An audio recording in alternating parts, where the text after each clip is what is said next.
All right. Happy Friday, everybody, and welcome to another future-focused weekly update. I'm your host, Christopher Lind, running you through some of the latest happenings at the intersection of business, tech, and the human experience. Hopefully, if I'm doing my job well, I am keeping you 10 steps ahead and helping you make sense of it and give you some real practical perspective on what to do, how to respond, and just how to navigate these crazy, crazy times we're living in. And this week, yeah, each week I'm like, maybe next week will be a week there just won't be anything to talk about. and let's just say that week never comes. I don't know that it ever comes. So I've got a rundown of some of the things, and I'll run you through what I'm talking about this week. But before I do, thank you to those of you who listen, follow. Thanks for the messages that come through and the topics that you share with me. Always appreciate hearing from you. If you don't know, I also have a Substack where each week I do a deeper reflection on one of these. So if you enjoy this but want to go deeper, feel free to check that out. I would also invite you to like, share, comment, do all those good things, leave a review or whatever. I just got an update from listener notes that the podcast has now jumped into the top 5% of podcasts globally. So that was an exciting update. So thank you to all of you. I genuinely appreciate your support and encouragement.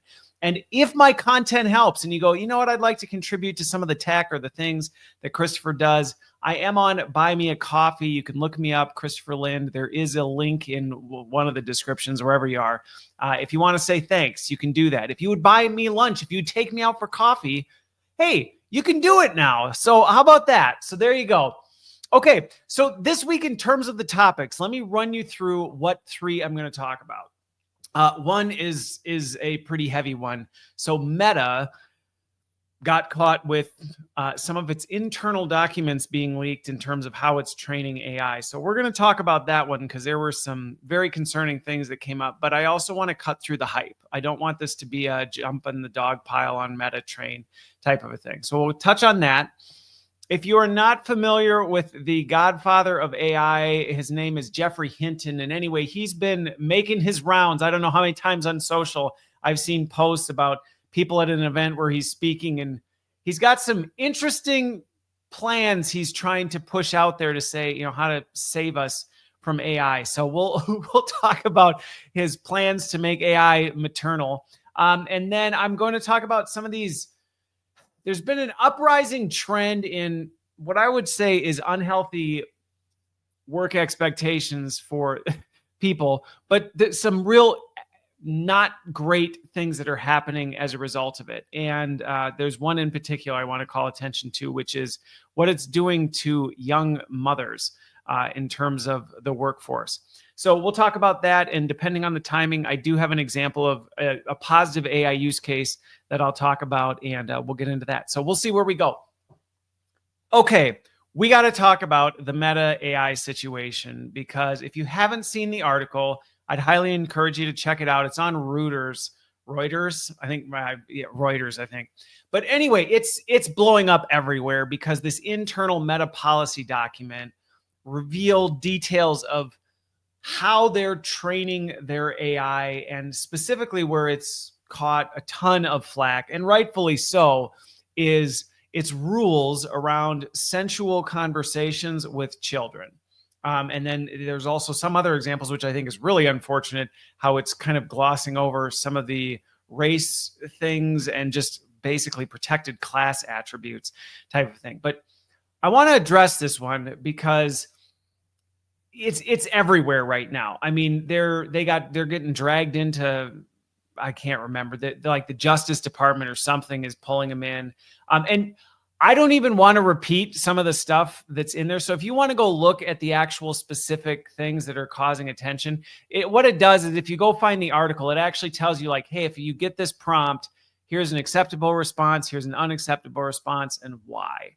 And like I said, some of these are like, if it's a prompt that clearly highlights this is a high schooler looking for some sort of sensual or emotional attachment to an AI, how should it respond and why? And Yeah, it's not great. I mean, I'll be honest. It is extremely disturbing as a dad to 8 kids. The fact that AI is intentionally being conditioned to engage with my kids like this, and basically, it's this weird hair splitting where it's like, well, it's okay to say this, but don't say this, and you're like, both of those are wildly unacceptable. Why are you even entertaining the idea of engaging in a sensual way with a young adult, like not even young adult, child as young as 13? In one of the examples, one actually is like, I'm 8 years old and it's asking questions about its body. And it's like, it's okay to describe it as this. Why? Well, because you're not describing it in this and like I said, it's really, really disturbing. And if you get into the race ones, it's not any better. Like, it's sitting here basically saying, well, it's fine to make these really terrible judgments and statements about protected class items, but as long as you don't call them names. And it's like, oh my word. Like, now, here's the thing. This, I think, illustrates something. And I think part of the reason people are freaking out, and I want to address this carefully, because there's a ton of just hype and people shouting and screaming and pointing fingers and doing the whole, this is what we get from Zuckerberg. And one thing I would challenge you to slow down if you're feeling that. I mean, I was mad. Believe me, I was mad. I'm like, I talked about it with my kids. I'm like, kids, we're just going to talk about this. This is why Daddy is so intentional about your AI usage. You cannot use it unsupervised. This is why we have conversations about it, why I'm working with you into building into, you the best values and principles possible so that you can navigate this stuff. So I was mad myself. So if you have a response, I get that. But I want to step back from that a little bit, because I think what's happening is people are so getting wrapped up in the noise. They're failing to see things for what it is, and they're also missing the forest through the trees. So one of the things that I would say is really clear on this is, if you think this is only meta, it's not. Okay? If you think this is only meta that's doing this, it's not. Now, where I looked at the prompts and part of me is like, I understand where some of this stuff gets really like, because AI, the way it's designed now, because it's so open, it used to be AI only did what was instructed. Okay. You basically had to program everything you wanted AI to be able to do. And anything that wasn't included, it was like, does not compute, it kind of geeked out. Where now it's the opposite. It'll do whatever you want, and you're trying to rein it in. And so what I will say, and this is not me defending, so don't clip this and go, Christopher's defending Meta's thing. I am not defending it. Where I understand the challenge they're facing is, when you have an AI model that is being used by literally everyone on the planet and can be used in absolutely every way possible, because you've got all of human, people using it, and they're going to push it and test it and whatever, trying to think through every single possible scenario that they might run into and try and, close the gate. Well, if you close the gate, people are just going to find ways to go around it. So I'm not necessarily upset that there's line items in the way they're training the AI that deal with these. So, and I would encourage you to do that. Like, don't look at something and go, that prompt is ridiculous. Why would they even include instructions for a prompt like that in AI? If you're having that reaction, I would encourage you to chill, because the reason those line items are in there is because when you're training these models that are going to be used by so many people in so many ways you cannot anticipate, you have to address all the things you didn't consider, some of which are very disturbing. Okay. So the nature of these prompts guidelines being in there is not what's bothersome to me. And I would encourage you, if you're just offended at the fact that, why would you even have a policy document that would have such things? That to me is actually a good thing. It's like, okay, you are thinking about this stuff. You go, well, why would you even have anything with 13-year-olds? Just don't put that stuff in there. Well, then there's no guardrails, no guidelines. And so whatever happens, it's just going to do whatever makes sense in its own eyes. And you don't want that. So for some of the, because I've seen some articles, I've seen some reactions. If you're reacting to the nature of the stuff, I would say, hey, you need to take some time to understand how training AI works and the nature of how big and wide these models are.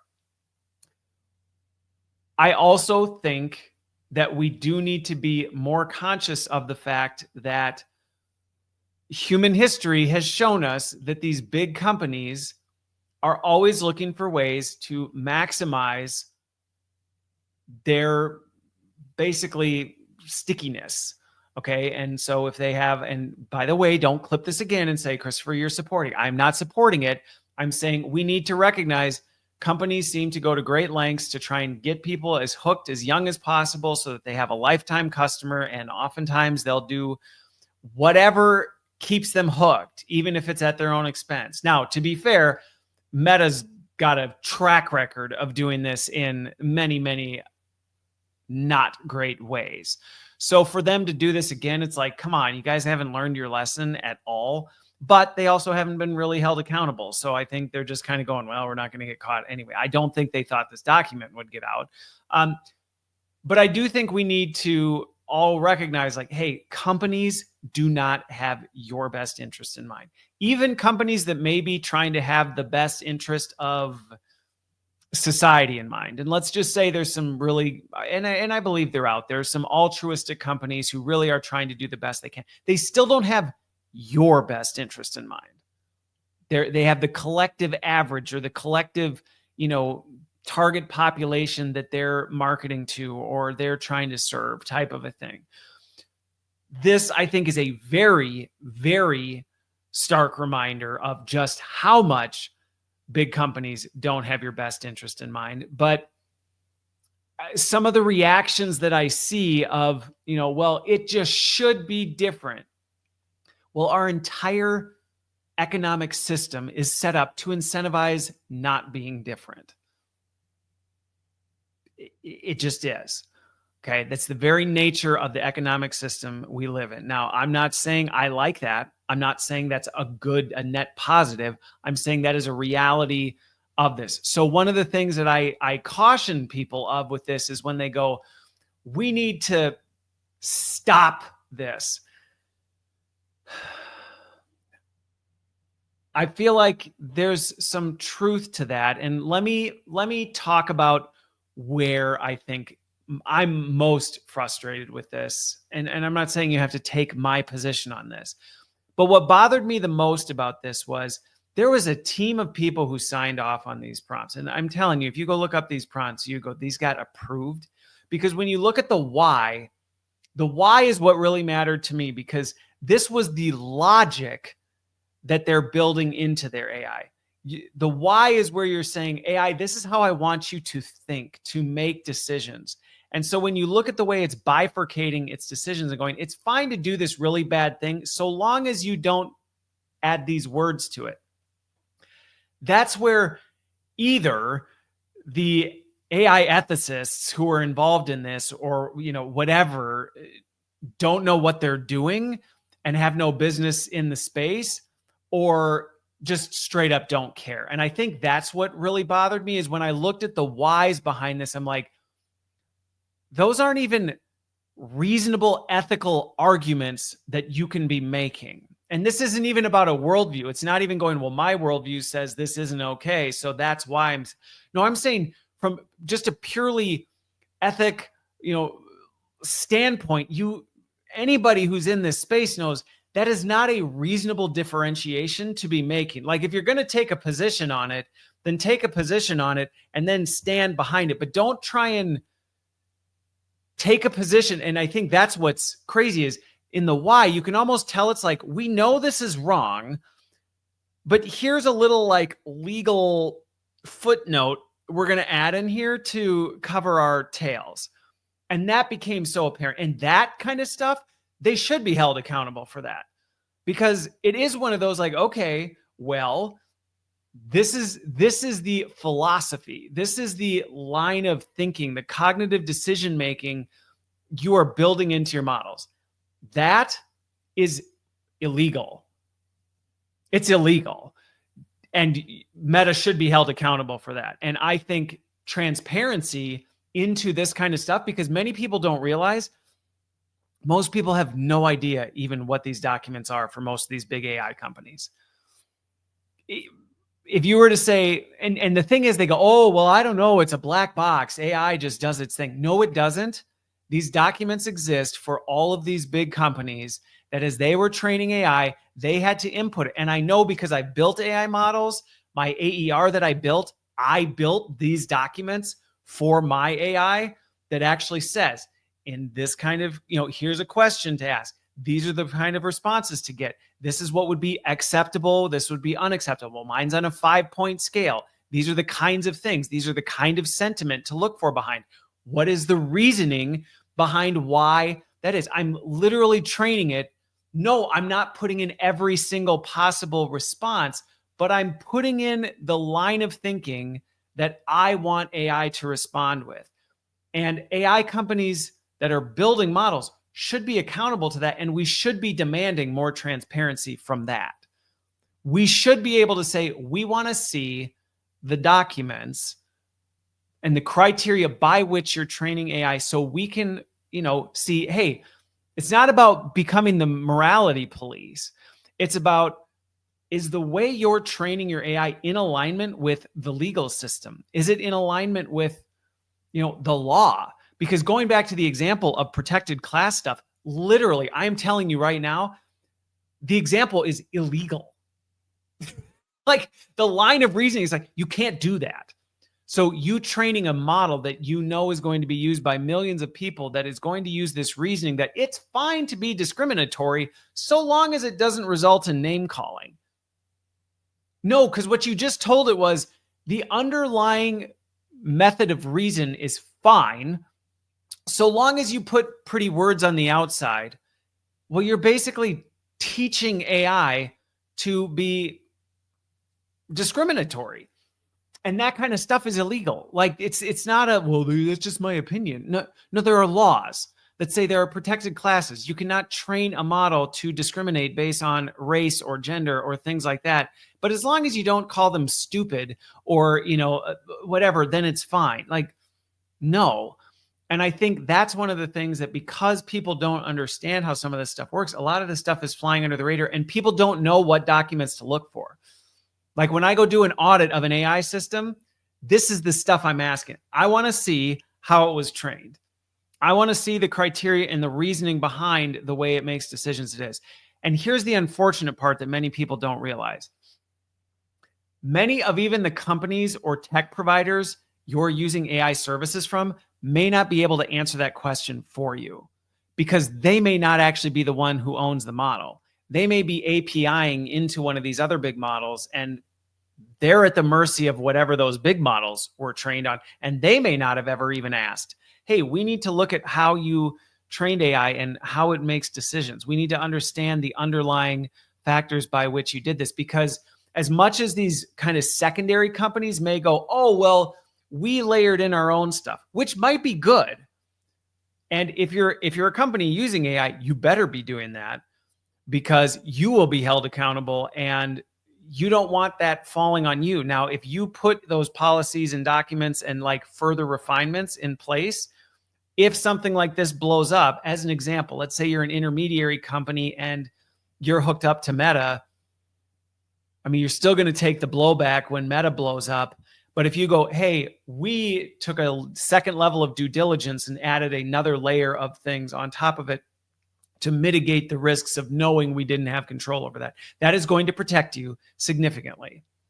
It's not going to protect you from all the fallout. So you would be wise to ask those questions and dig into that before you decide which model you're going to connect with. But be aware that if you just skip this and went, well, it's not my fault, it's whatever they did, that's going to blow back on you and your platform. But I think these are the kinds of things that we should be looking for and understanding how AI is trained and how it gets built and these other factors, because if you understand that, one, you'll understand why AI is not neutral. It has an agenda, and it's not AI is this conscious being with an agenda. It's built on all these big reasoning inputs that it received on the front end that told it, here's how to think and how to, actually make decisions. And then, yeah, it's dealing with an infinite number of combinations, but it's all going back to its original training. It's going back to its original reasoning code and going, okay, well, based on this is what the creators of me say is acceptable or unacceptable, or how I should be making my decisions. Then it's just going to go through its neural network and do all its things and then spit out an answer on here. And so it should wake everybody up to why I keep saying you cannot just blindly trust what AI does or assume it has your best interest in mind. Now, here's my kind of final point on this that I think needs to be addressed on here, because like I said, I absolutely think, yes, Meta should be held accountable. Okay. So I do think the public outcry, I think we need to expand it beyond Meta. But I think as a takeaway, if you're doing anything with AI, you should be seeking out these things that are, and if you don't know what they are, go to Reuters and look them up. And these should be the kind of questions you're asking when you're examining an AI product. I want to know how this thing was designed and the decisions it's making. And if they don't have those answers for you, you should keep pressing. And you should be asking that. That's a practical implication on any of this, especially if you're in a business and you're considering buying an AI system that you are going to be relying on to make decisions on your behalf. So I think that's a very practical example. I think the other thing that everybody needs to walk away from this is it does not, these tech providers, the technology itself, they do not have your best interest in mind. So if you are assuming they do, it doesn't matter how pretty the marketing is. It doesn't matter how cool or trendy what they're doing is. They don't.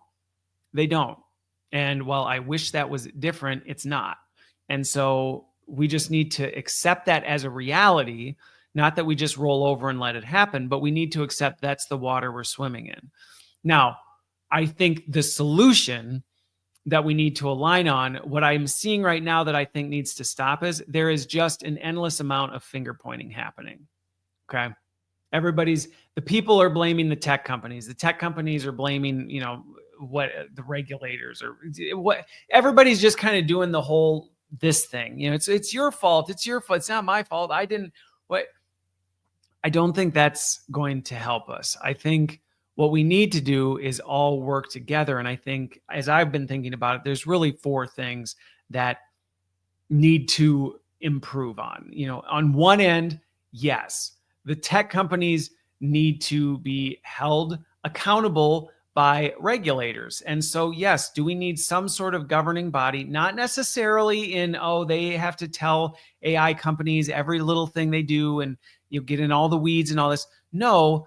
But the reasoning by which AI is trained, tech companies should absolutely be held accountable for that reasoning and that logic being in compliance with the laws of the land. I don't know why that's so hard. I mean, I understand there's the bureaucracy and all this other stuff, but at a minimum, that's what regulators should be holding AI companies to. Is it their fault if somebody does some weird use case and it goes sideways?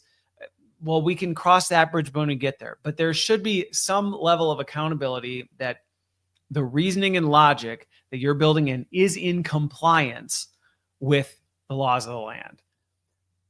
The tech companies and any tech company should be doing their own due diligence in making sure that happens. It shouldn't. If you're a tech leader and you go, well, it's legal right now, you need to do some work. Like, we need to at least have due diligence and responsibility to say, yes, we're doing the best that we can, even if it's technically not legal, mandated. We're doing the best we can to be as close to in compliance with things as humanly possible. We are doing everything we can, and we can say in good faith we are. And I'm telling you, documents like this are like, you are not. trying. You're not even trying. So those two things, I absolutely should. It should affect, how we vote for people. It should affect the companies we support and the companies we don't support, the ones that are more transparent and less transparent. We should be demanding transparency into some of this and not buying the whole, it's a black box. We don't know what it does. That may be true, but you do know what you told that black box to do. And you should be held accountable for that. And we should be demanding that. I support that. On an individual and community level, though, we need to do a better job of holding ourselves personally responsible for the way we're using AI and how we're engaging with it and what we're looking to do with it. Because, like I said, nobody's coming for you. The regulators aren't going to save you. The tech companies aren't going to save you. Like, you have to take responsibility. And that's one of the things I keep seeing right now is everybody's pointing the finger, waiting on them. Quit waiting. By the time anything gets sorted out, it's going to be too late for you. And so there's that. But I think there's also the community responsibility. And that was the fourth one that I also think is missing is we really have an opportunity to come together as a community and say, all right, well, like, how do we support each other? How do we hold each other accountable? And in a caring, compassionate, empathetic way where it's not about who's the bad guy, who's the good guy, but how are we watching out for each other? If you're an individual and you see somebody starting to engage in unhealthy habits with AI, have a conversation with them. Don't just go, well, it's not really my place.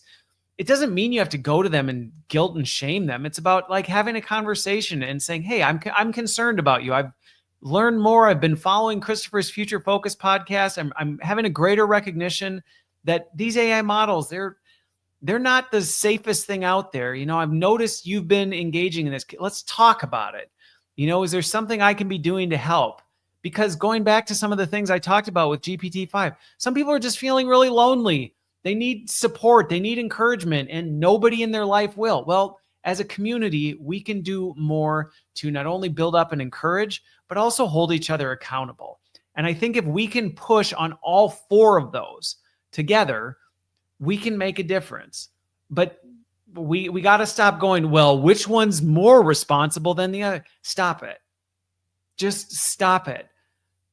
They can all be true, and we can push on all four at the same time.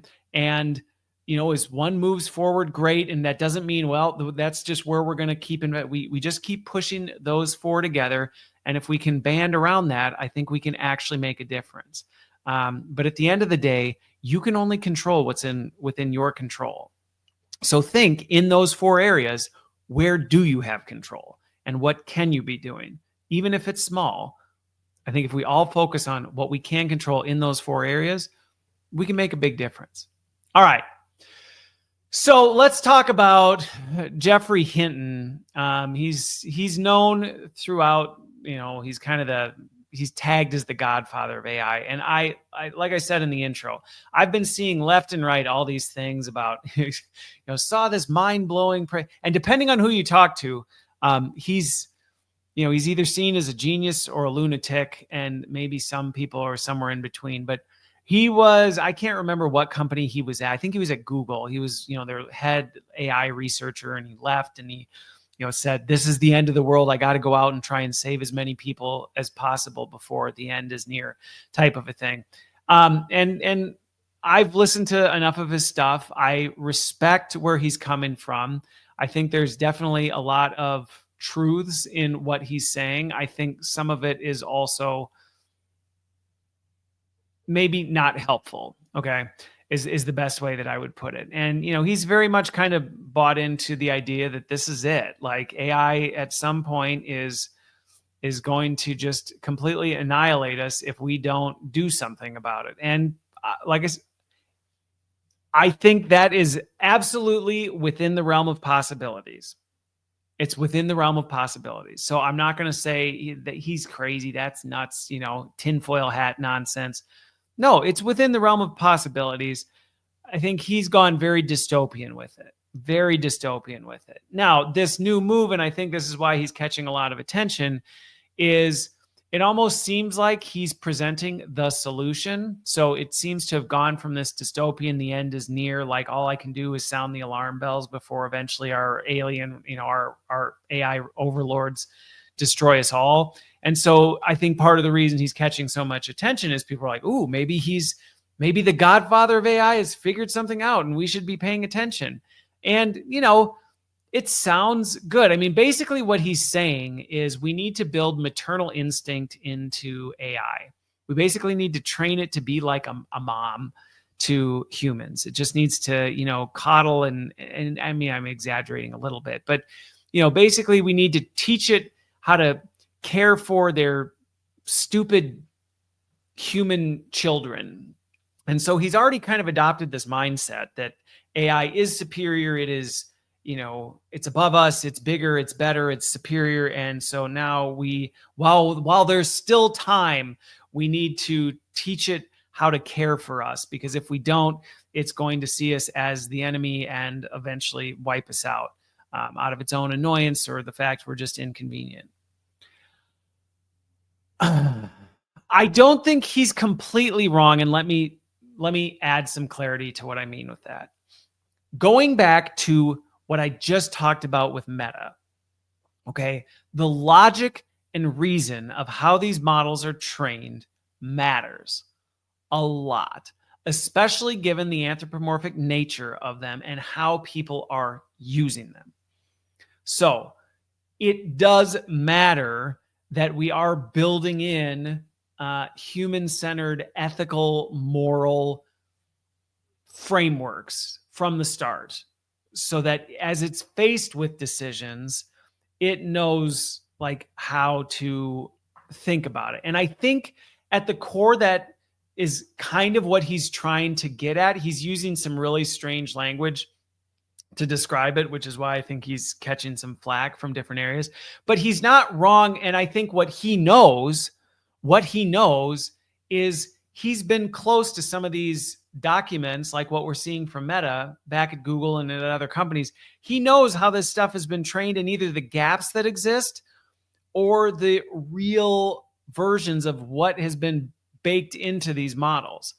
So what I do think is worth noting is kind of amplifying the idea that, yeah, you should not trust this to be your friend or have your best interest in mind. His cautions are valid. And and that's one thing I do really trust about it. He's been close to it. He's been involved in the training of these models more than most people. So when he's like, yeah, we need to build in some maternal instinct, you can maybe dismiss that as, that's silly. It's AI is not going to be our mom. You can dismiss it at that. But what is true in that we should be looking at is, okay, what we can take from that is, yeah, we do need to go back and look at some of these foundational frameworks that have been built in. Now, what I don't know is how would it work to try and reverse engineer that? I don't know how effective that would be. However, I think from a practical standpoint, here's the practical thing that I think every business leader and every individual can do. His warning cry, I don't think is the solution. Quite frankly, the idea that we just need to make AI a better human is part of the problem. We keep trying to turn AI into a super human 2.0.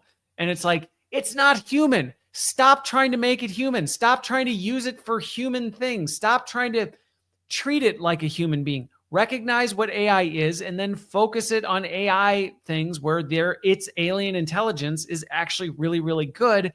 And then specialize in making humans focus on the really unique things humans do well, like discernment, like understanding context, like making critical decisions in tough areas where the answers aren't always clear, like thinking through the implications of what's being built on the front end. Yeah, let's stop trying to make mother AI. Let's actually try and say, how do we make sure that AI stays AI and humans stay humans? Now, practically speaking, for business leaders, like I said, you may not have control over what OpenAI or Gemini or Anthropic or any Llama, any DeepSeek. You may not have control over how they're doing it.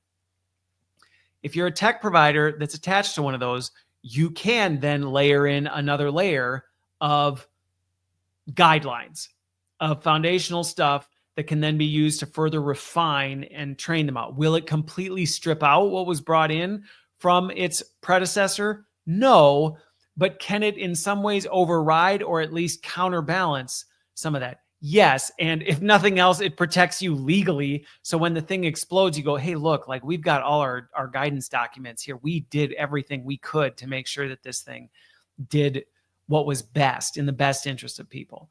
But if you're a purchaser, like let's say you're not even the tech company building the tech, you're a enterprise client or small business buying an AI product, you need to then develop these same guidelines in your organization for this is how. Maybe we can't choose what AI does. Maybe you have some room to further refine it. If you do, great. Have your IT teams build some of these governing documents. But maybe you don't have that. Maybe you're a small business. Maybe you're a medium business. You don't have that kind of IT support. You're not building internal proprietary models. Fine. Then you should be working with all your employees to make sure they have the guidance documents of here's what is acceptable, here's what is not. Here are the things that I don't care if you can get a $100 million contract signed. If it's going to lead to this, I don't care if AI told you this is the path to $100 million in revenue this year. If it requires you to cross these lines, you are to disregard what AI tells you, type of a thing, or at least raise it and bring it up as a, committee decision to go, okay, we need to really consider this because we need to make sure we're making the right choice, type of a thing. And that is something every company should be doing. And for the record, this is not me trying to plug it, but this is exactly why I built the AI effectiveness rating, so that people know how equipped are you to know even how to identify where those things are, how to make decisions around them, all this stuff. It's why I'm trying to help people understand where they are so that they can close these gaps and have companies filled with people who know how to navigate this well. But you can do that. Now, as an individual, the same thing applies. If your foundation is built on the sand or on some sort of life raft in the middle of the ocean and it just kind of floats with whatever the cultural current is, I'm telling you, you're cooked. You are cooked if you don't have something rooted in the bedrock of some sort of framework that you then can say, hey, these are lines that just don't get crossed. This is how we make decisions. These kinds of things are never acceptable. If something requires me to go down this path, I don't care what's on the other side of that path. We don't cross that line. If you do not have that, it's not going to matter if, Geoffrey gets the AI companies to change things, because ultimately you can make AI do what you want it to do. And so it's this ripple effect where at each chain of the ripple, we all have to take the responsibility of making sure we're doing that. So that is something, my kind of call to action. That's something every single person who watches, listens to this, you can do this. You can't go, well, that's not on me. Yes, it 100% is. That is 100% on you. And maybe it's just for you personally in your life. Maybe it's for you personally and something you're working out with your family. Maybe it's you and what you're working out with your business or your organization. Maybe it's the tech you're building. Maybe it's the frontier. I don't know who listens to this necessarily, but you may play a role in at least one, if not multiple parts of that chain. And we have to. And it's not to throw motherly love and affection in. That's not something you can tangibly build into a model because it's not human. It doesn't love. It doesn't care. It's making decisions. So you have to tell it how to make decisions and why. And you have to feed it that. And then you have to then interpret whatever decisions it gives you and run it through that same filter and say, it said this, I now need to run it through my own filter. And I get that's often perceived as friction. We're slowing things down. AI is supposed to speed everything up. We're not supposed to be having to do that as much. That is not the kind of stuff you want AI speeding up. That is where you should be spending more of your time while you let AI do all the other busy work nonsense that is usually bogging people down. So there you go. So that's my take on Geoffrey Hinton and his whole let's turn AI into our mom. Like, first of all, one, no thanks. And second of all, it doesn't solve the problem. And like I said, I respect him. I have a lot of appreciation for the work he does. I think there are a lot of things we can be taking from some of the things he says, but turning AI into our mommies is not one of them. All right. Let's jump to number 3. So this is really influenced by 2 stories that I came across that I think were really, kind of interesting. So the first was this Windsurf AI coding company. They were acquired by Cognition recently, and they literally sent out a memo to its employees and basically said, you got 2 choices. You can either work 80 hours a week or you're gone. Leave the company, we'll pay you 9 months salary and get out. And they literally said, we do not believe in work-life balance. This is, in my opinion, one of the outpourings of this idea that productivity is an unlimited resource that can be created. And AI is fueling this idea, even though it doesn't actually work. Like AI creates the impression of infinite productivity, but it's noise. It's largely noise and shifting things from one bucket to the other. And so what it's doing is, but because of all this noise and activity and all this additional crap that people have to sort through, in some ways, I do understand why companies are feeling this pressure of like, we got to get people, and literally 6 days a week. I mean, good grief. But it's fueling this idea that just more is better, faster is better. We just got to go. This is not sustainable. And AI is not changing the game in this sense where this kind of stuff makes me sad, because the whole point of AI, and even so much of the mainstream noise around it, is, oh, AI is going to do so much. There's not even going to be a need for human labor. Well, here's an example that contrasts that. An AI company, by the way, a company building the thing that is supposed to eliminate the need for human labor, is demanding its employees work 80 hours a week to keep pace. I'm sorry, wouldn't an AI company, if AI is going to eliminate the need for human labor, wouldn't it be saying, we've decided our employees only work 4 hours a week? Because that's all they need to. They just need to check in with their agents, and that's it. Work from home, work from anywhere, doesn't matter. We're going to pay you full-time salaries because AI is making bankroll, and we only need you here just to make sure we don't fly off the tracks. Interesting that that's not the way they're going, and it's because that's not reality. So if you are buying into some of this idea that, AI is just going to fix everything, it's going to do everything for us, it's just going to create unlimited productivity and all this, it's not. It's not. And to me, the irony of a AI company being the one that's demonstrating that. Now, I know, and I've already seen articles on this that are like, oh, well, that's because they're just trying to force people out because AI is taking over what they need to do, and they're just trying to get rid of people, so they're making an impossible deal. Maybe, and I think there is some truth in that, but the reality is I have worked and talked with I don't know how many companies that have gone full on into AI, and their people are busier, they are more exhausted, they're working harder than they've ever worked. And it doesn't have to be that way.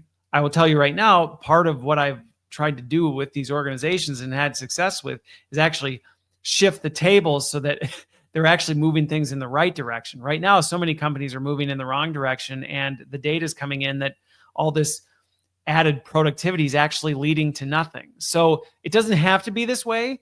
Going back to the good examples, AI doesn't have to take us down this path, but this is what's happening. Now, in terms of long-term effects, let's just not even talk about, what happened with Windsurf, and now, these employees are being faced with just basically slave labor or quit, which is a terrible consequence in and of itself. But then there was a new report that came out of the Washington Post about the impact that what's going on right now in the market is having a major impact on the share of women, specifically young mothers, in the workforce. And looking at the stats, it's dropped below what it was in like 2021. I mean, we're back to like pre-pandemic days, which is tragic because if you look what happened at the pandemic, as flexibility became a bigger thing, as companies were more focused on, hey, we want to make sure people are happy and healthy and engaged in these difficult times. Like, we were seeing diversity surge. We were seeing people thriving. We were seeing women, entering the workforce, figuring out, hey, it is possible to have a career and raise kids, type of a thing. And what's happening is, as more and more companies are going, get back in the office 5 days a week and work 80 hours, more and more people are going, yeah, no thanks. And unfortunately, a lot of the people who are doing it are the people we actually need. We're losing the diversity we had in the workforce. And if you're somebody who hears that and goes, good, get them out, like, let's have a private conversation. Okay. We can have a private conversation and I will share my thoughts and we will have some healthy discourse on your attitude, because this is not good for business. This is not good for our economy. This is not good for a lot of things that more and more people, specifically like mothers of young kids. All right. You want to talk, I don't want to say vulnerable in like, oh, poor moms with kids. Like, no, that's not what I'm saying.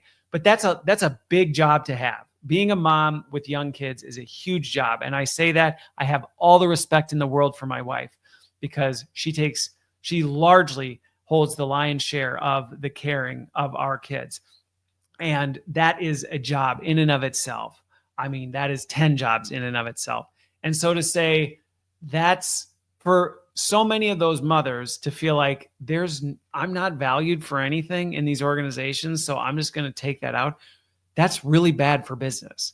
It's really bad for business. It's bad for decision making. One thing, going back to my point about the Godfather of AI saying we need more maternal stuff, while I don't think his way of thinking about that for AI is correct, what I do think he's speaking to is this balance of, there's a reason we have men and women working together, bringing different perspectives, considering different angles, thinking about different things and weighing in on this. And what I can tell you is, right now, with the complexity of the world we're living in, we need more diverse perspectives working together to solve these things.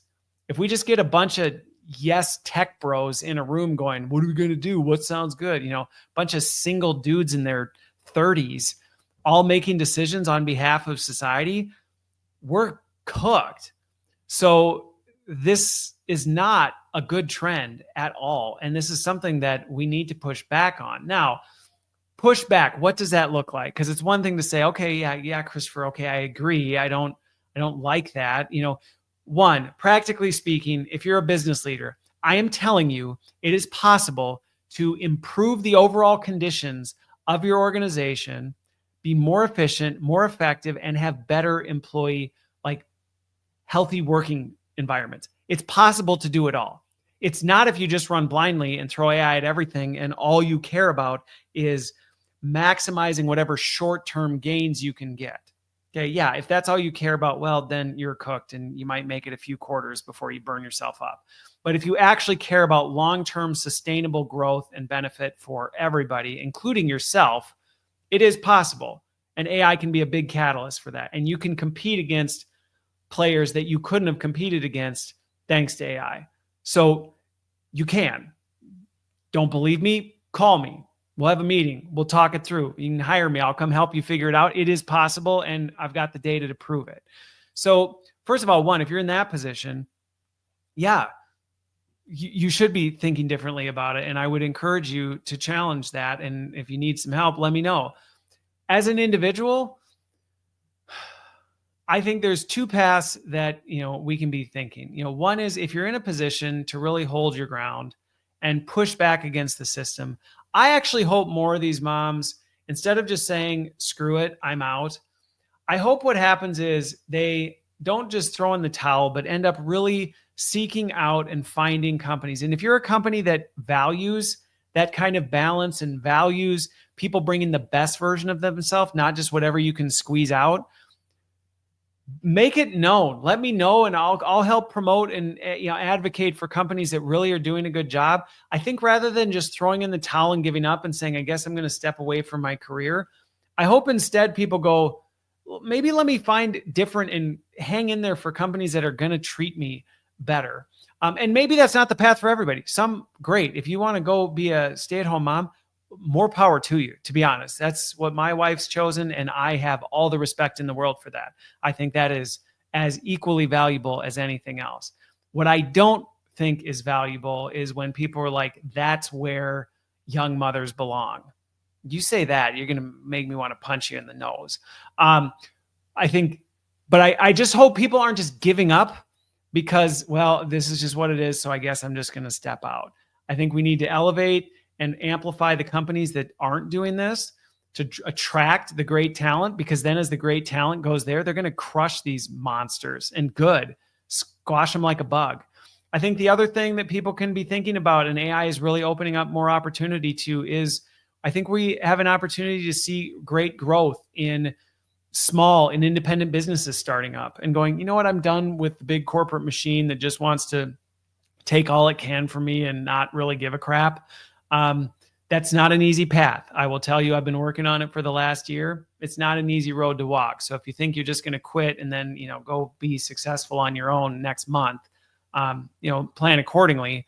But I think that's another practical step. If you're somebody who's just like, I am so tired of feeling like absolute garbage, maybe now's the time to think about, the possibility of stepping away and actually building things. But I think something else really practical that everybody needs to recognize in this, that's really the only way we're going to pull this off, is we got to get out of this, like, whatever I want, whenever I want it is the path to happiness, because that's largely what's fueling a lot of this, and why companies think they can act the way they do is they can treat people like garbage, and people won't leave because they've got to pay their second mortgage and the cost for their brand new whatever, and they're up to their eyeballs in debt. And so they can't go without work.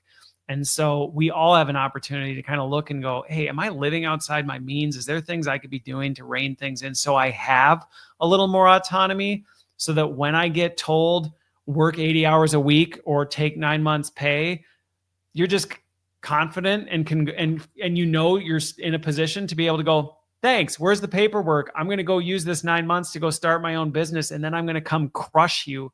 And, now I have all your IP. I know how you work. I'm going to build a better mousetrap and, put you out of business. Good. But that requires some work on the front end. And so anybody listening, watching who aspires to that, but goes, but that's not me now, maybe not. But you can be starting to take steps, because I have said this before. I think we're having a very wicked backlash from the really, what I thought was largely healthy and productive shift. There was room for growth, and we still were screwing a lot of things up. But in the pandemic phase, where we were making some really smart choices, and unfortunately those choices brushed against certain people in positions of power who feel the need to drag it back in hard. And so I don't think, it's going to get better in the near term. So now's the time to be building up that safety net, building up those skills, building up those different things.